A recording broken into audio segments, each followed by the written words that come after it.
शेर की तरह बदलने वाली पप्पी। एक जंगल था। उस जंगल में एक साधु आश्रम का निर्माण करके वहीं पे ध्यान में लीन रहता था। किसी के भी मदद मांगने पर हमेशा मदद करता। उनकी इस अच्छाई को सारे जानवरों ने जान लिया।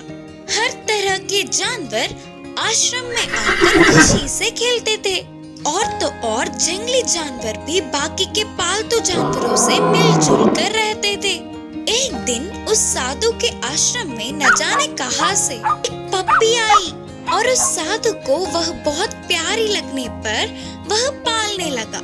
एक दिन पप्पी आश्रम से बाहर आकर जंगल में कुछ दूर तक गई। ऐसे अकेले जा रहे पप्पी को एक चीता ने देखा। तुरंत उसके पीछे पड़ गया। पप्पी जल्दी जल्दी भाग के साधु के पीछे छुपकर अपने डर का कारण बताया। तब उस साधु ने पप्पी को अपनी शक्ति से उसे चीता के रूप में बदल दिया। अब चीता बनने वाला पप्पी फिर से जंगल में गई। इस बार उसके पीछे एक भाग पड़ा।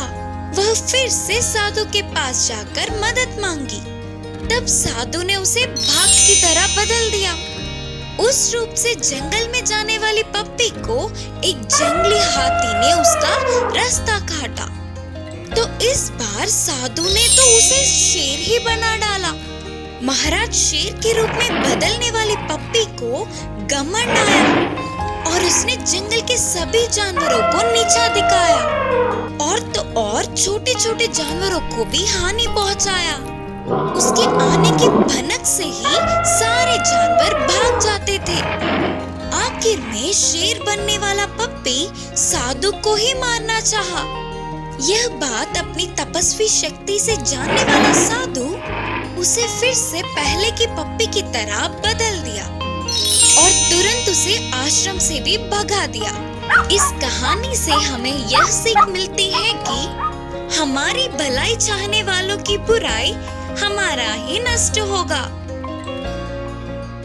किस्मत बदलने वाला प्यार और दया। ये बहुत पहले समय की बात है। एक साधु जंगल के नदी के पास आश्रम का निर्माण करके रहता था। उनके कई शिष्य थे। वे सभी वहीं रहकर गुरुजी से विद्या का अध्ययन करते थे। वे विद्या के साथ साथ अच्छे अच्छे सीख भी देते थे। उस साधु के सभी शक्तियों में से एक अद्भुत शक्ति था कि वे मनुष्यों की किस्मत जान सकते थे। उन शिष्यों में एक 10 साल का बच्चा भी था। एक दिन साधु ने उस बच्चे की शक्ल को देखा तो उन्हें उसकी भविष्य का पता चल गया। उस बच्चे की आयुष्य पूरा होने को था और बस कुछ ही दिनों में वह मरने वाला था। गुरुजी को उस बच्चे को देखकर बहुत दुख हो रहा था। वह बहुत ही अच्छा बच्चा था। ऊपर से सब कुछ एक ही बार में याद करने वाला था। न जाने क्यों अच्छे को ही वह भगवान जल्दी अपने पास बुला लेता है करके सोचता हुआ अंदर ही अंदर रोने लगा। मरने से पहले वह बच्चा अपने माँ बाप के पास होगा तो ठीक होगा करके उन्हें लगा। इसीलिए साधु ने उस बच्चे को बुलाकर कहा, बेटा अब थोड़े दिनों के लिए छुट्टी लेकर अपने घर जाओ। जितने चाहे उतने दिन अपने माता पिता के साथ खुशी से बिताना। वापस आने की कोई जल्दबाजी मत करना करके समझाते हुए घर भेजा। विद्या को बीच में छोड़ के जाना नापसंद होने पर भी गुरुजी के कहने पर उन्हें ना बोल पाते हुए बच्चा घर लौटने लगा। रोज रोज भारी हो रहे थे। शिष्यों को विद्या बोध करने पर भी वह साधु उसी बच्चे को याद कर कर दुखी होते थे। गुरुजी में आए हुए इस परिवर्तन को शिष्यों ने ध्यान दिया पर उन्हें कुछ पता नहीं चल पाया। ऐसे 3 महीने बीत गए। गुरुजी ने सोचा कि वह बच्चा तो मर गया होगा। अचानक एक दिन साधु पहाड़ी पे बैठकर नीचे देख के चौंक गए क्योंकि वह बच्चा वापस आश्रम आता दिखा। पहाड़ी के ऊपर पहुंचने के बाद उस बच्चे की शक्ल को देखने पर अब वो अपना पूरा जीवन बूढ़ा होने तक जिंदा होगा, करके उन्हें पता चल गया। क्या ये संभव है? क्या करने पर इसकी किस्मत इतनी बदल गई? करके सोचते हुए आश्चर्य हुए और पूछा, बेटा, तेरे इधर से जाने के बाद क्या क्या हुआ, पूरा बताना। करके अपने शिष्य से पूछे।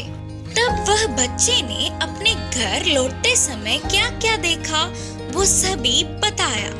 बीच के रास्ते में दिखे गांव और पार किए हुए शहरों के बारे में बताया, उसके चढ़े हुए पहाड़ों के बारे में और उसके पार किए हुए नदियों के बारे में बताया। फिर साधु ने पूछा, और कुछ विशेष बातें हैं क्या बेटे? फिर शिष्य ने याद करते हुए कहा, एक बार मुझे एक तालाब को पार करना था गुरुजी, तब तक तूफान आ चुका था। इससे वह तालाब और ज्यादा बह रहा था। उस तालाब के बीचों बीच एक मिट्टी का ढेर था। उस पे चींटियों का झुंड कहीं ना जा पाते हुए गिड़गिड़ा रहे थे। थोड़ा थोड़ा होकर वह मिट्टी का ढेर पिघल रहा था। अगर मैं थोड़ी भी देर और कर देता तो सारे चींटियां पानी में बह जाते। और गुरुजी, मुझे तो उन पर दया आई, तो तुरंत मैंने बाजू के पेड़ के डाल को उस मिट्टी के ढेर से लगाकर खड़ा था। तब सारे चींटियां डाल पे आ गए।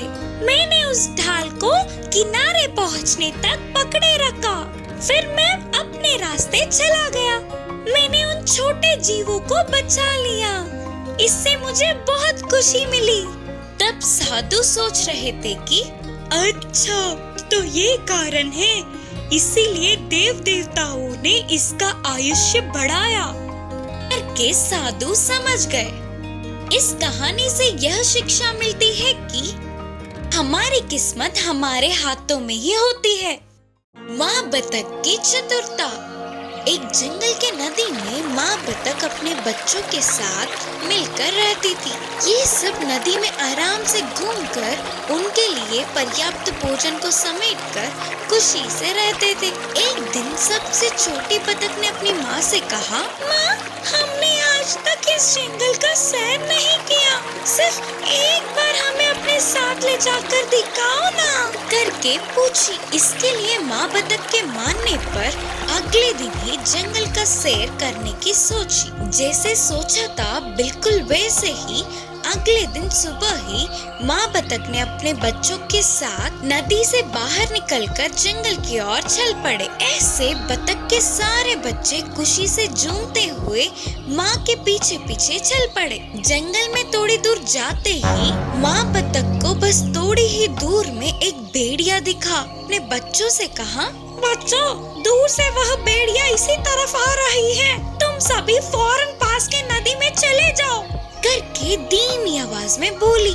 माँ के कहने पर सारे बच्चे नदी की ओर भागने लगे। तुरंत माँ बतख ने अपने पंखों को फैलाते हुए बहुत ही मुश्किल से चलने लगी। एक तरफ भागने वाले बच्चे तो दूसरी ओर ना चल पाने वाली माँ बतख को देखकर, बतख के बच्चे तो मेरे एक दांत के लिए भी काफी नहीं होंगे। शायद माँ बतख घायल हुई होगी, इसीलिए तो कहीं नहीं जा पाएगी। इससे खाके मैं अपनी भूख बुझाऊंगा। हंसता हुआ बोलकर भेड़िया माँ बतख की तरफ आने लगा। इतने में सारे बतख के बच्चे नदी में चले गए। यह देखने वाली माँ बतख ने अपने पंखों को सीधा करके एक ऊंची उड़ान भरी और नदी के बीच जाकर बैठ गई। माँ बतख को देख सारे बच्चे खुशी से उछल पड़े। एक झटके में घटित घटनाओं से भेड़िया चौंक गया और सोचने लगा कि अरे, ऐसे हाथ लगे बतख अपने बच्चों के साथ साथ बच के निकल गई। सोच के अपने आप को कोसता हुआ उदास होकर उधर से चला गया भेड़िया।